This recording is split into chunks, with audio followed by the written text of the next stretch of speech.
I walked away because my heart was broken. See, that's a catalyst in its own. Oh, right? It is, absolutely.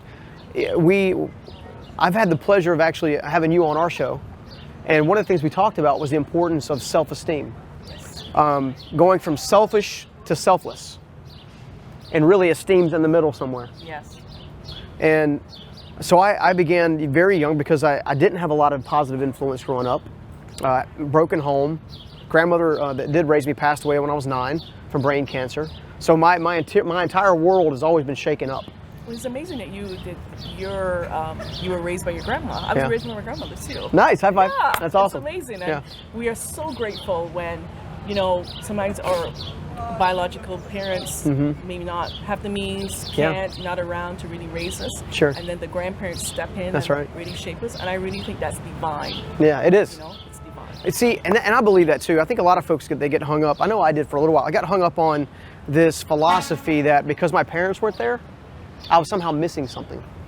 And your parents have value, they really do. What God later showed me was not only did it have value that they weren't part of my life then, but they have a greater value now. Because they've actually walked through their own journeys. They've already walked through their own things. They've already walked through their own distances of mindsets and perseverance and all this kind of stuff. And to be honest, think about it. Had my parents been there, I would have had a lot more to overcome. Because they weren't ready to parent. Right. They really weren't. They were still wrapped up in not being givers. They were more takers. Even when they went through their divorce, there was this big battle over myself and my little brother. And they would use my brother and myself as like a ping pong ball back and forth. Wow. He's not paying child support, so you can't see that. But meanwhile, mom was working hard as she could and stuff like that. But she hadn't dealt with her childhood. It's ironic because the grandmother who was so awesome to me was not a great mother to my mother. So one of the things I like to think about, or when I'm coaching folks, is we really dig into the intricacy of their wiring. We call it, you and I call it programming, to a degree.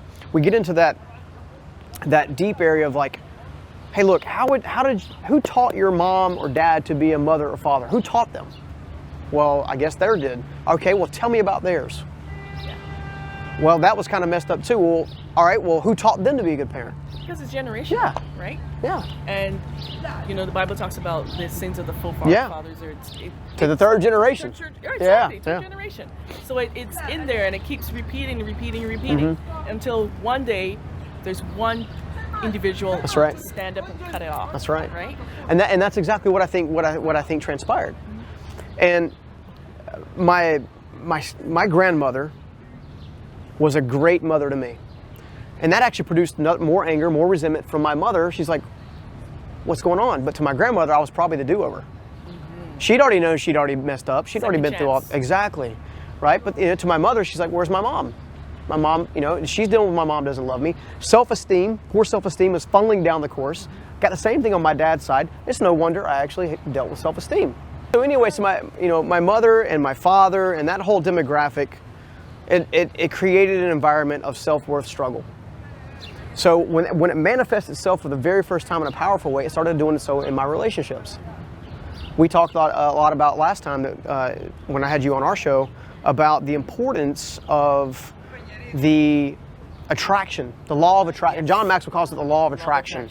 You're going to attract what you are. Yes. And if you want something different, you have to become something different. Exactly. Right. And it was just like, hallelujah, out of nowhere, and we're trying to understand this principle, but I actually walked off this job with Steve.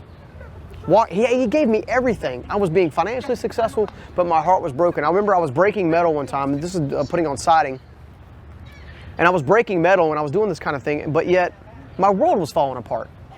And I was breaking, and I couldn't stop crying. Wow. I was just sobbing. I'm like, and I didn't, at that moment, and I remember it like it was yesterday, in that moment, I didn't feel sad, I didn't feel angry, I didn't feel depressed, I just felt off. Wow. And I wasn't sure why, but what I realized was I based my entire self-value on what I thought my girlfriend at the time's value of me was. Right. Rather than what God said I would be or what I would become. So and that all has to do with lack of self-love, not valuing you for who you are. Because you didn't have an example. That's right, yeah. You didn't have that when you were growing up to really exactly. pull that out of you and to encourage you and to affirm you, and you know you're going to be successful, you're going to be great, you're good at this. You know, you didn't have that, so therefore there was no self-worth as you where you were at. Exactly. Well, and that's the important part too. Is that I'm a firm believer that in order to change your life, you have to be aware of your life. Yeah, awareness is key. Exactly. You have to be at that level. You need to acknowledge it. Exactly, because people struggle with awareness.